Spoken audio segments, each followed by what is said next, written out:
സന്തോഷകരമായ സാഹചര്യങ്ങൾ നിലനിൽക്കുമ്പോൾ നീ എന്നോട് നന്ദി പറയുകയും എനിക്ക് വേണ്ടി പല പൂജാതി കർമ്മങ്ങൾ നടത്തുകയും ചെയ്യും.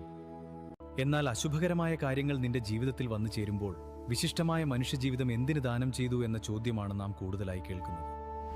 എങ്കിൽ നീ ഇത് മനസ്സിൽ ഓർത്തുവയ്ക്കുക. നിന്റെ ജീവിതത്തിനെ മുന്നോട്ട് നയിക്കുവാനുള്ള കരുത്ത് നൽകുക എന്നതാണ് നീ നേരിടുന്ന പ്രതിസന്ധികളുടെ ലക്ഷ്യം. നീ നേരിടുന്ന ഓരോ പ്രതിസന്ധികളും ഓരോ വെല്ലുവിളികളാണ്. അവിടെ നിന്റെ ജീവിതം സാർത്ഥകമാക്കുക എന്നതും നിന്റെ ഉത്തരവാദിത്വമാണ്. മരണത്തിന്റെ അന്ധകാരത്തിലേക്ക് നീ പോകുമ്പോൾ സ്വന്തം ദുഷ്കൃത്യങ്ങളെക്കുറിച്ച് ഓർമ്മയുണ്ടാവില്ല. നീ ചെയ്ത പ്രവൃത്തികളുടെ പ്രകാശത്തിൽ വസിക്കുവാൻ മാത്രമേ നിനക്ക് സാധിക്കൂ.